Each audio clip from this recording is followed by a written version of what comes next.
America में citizenship का पूरा सिस्टम बदल सकता है और इस बार मामला सीधा पहुंच गया है सुप्रीम कोर्ट तक, जहां खुद डोनाल्ड ट्रंप के पर्सनली मौजूद रहने की भी बात हो रही है। ये सिर्फ एक पॉलिटिकल इशू नहीं, बल्कि लाखों इंडियन फैमिलीज के फ्यूचर, बच्चों की नागरिकता और लॉन्ग टर्म प्लानिंग पर सीधा असर डाल सकता है। तो आज इस वीडियो में हम समझेंगे बर्थ राइट सिटीजनशिप का एक्चुअल रूल क्या है, ट्रंप क्या बदलना चाहते हैं, कोर्ट में क्या चालन चल रहा है और सबसे जरूरी इंडियंस के लिए इसका मतलब क्या है, और ऐसे सिचुएशन में आपके लीगल राइट्स क्या कहते हैं। तो चलिए फिर जल्दी से वीडियो को स्टार्ट करते हैं। हाय, मेरा नाम है वर्षा दुबे और आप मुझे देख रहे हैं एनबी टेक पर। अभी तक यूएस में एक बहुत क्लियर रूल चलता आया है, अगर कोई बच्चा यूएस में पैदा होता है तो उसे ऑटोमेटिकली यूएस सिटीजनशिप मिल जाती है। इसे कहते हैं बर्थ राइट सिटीजनशिप।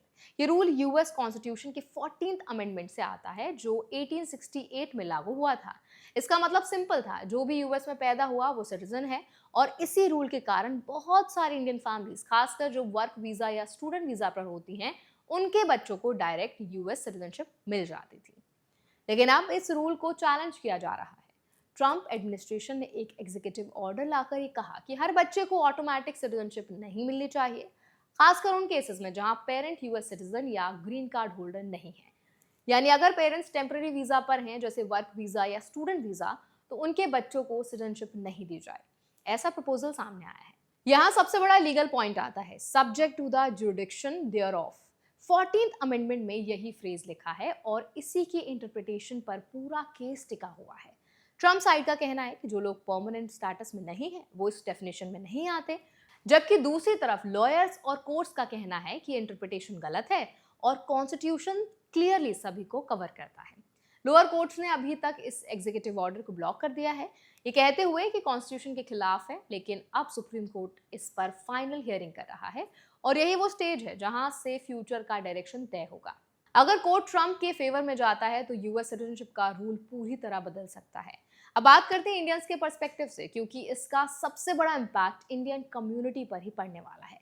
बहुत सारे इंडियन प्रोफेशनल्स यूएस में रहते हैं और उनके बच्चे वहीं पैदा होते हैं। अभी तक उन बच्चों को ऑटोमेटिक सिटीजनशिप मिल जाती थी, जिससे उनका फ्यूचर सिक्योर हो जाता था। आगे चलकर वही बच्चे अपने पेरेंट्स को स्पॉन्सर भी कर सकते थे ग्रीन कार्ड के लिए।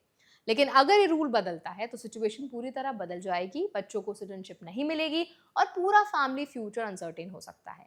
इसका मतलब ये भी है कि पेरेंट्स की वीजा स्टेटस पर ही बच्चे का फ्यूचर डिपेंड करेगा और अगर वीजा में कोई इशू आता है तो पूरे फैमिली को यूएस छोड़ना पड़ सकता है। अब बात करते हैं नियम क्या कहते हैं, आपके राइट्स क्या हैं। तो देखिए, सबसे पहले अभी तक birth right citizenship fully valid है, क्योंकि फाइनल डिसीजन सुप्रीम कोर्ट ने नहीं दिया है।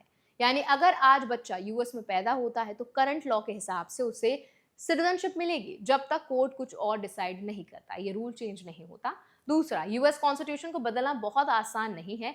इसके लिए कांग्रेस के दोनों हाउसेस, हाउस ऑफ रिप्रेजेंटेटिव्स और सेनेट में अप्रूवल चाहिए होता है और उसके बाद भी जुडिशियल रिव्यू होता है। इसीलिए सिर्फ एग्जीक्यूटिव ऑर्डर से परमानेंट चेंज करना मुश्किल होता है।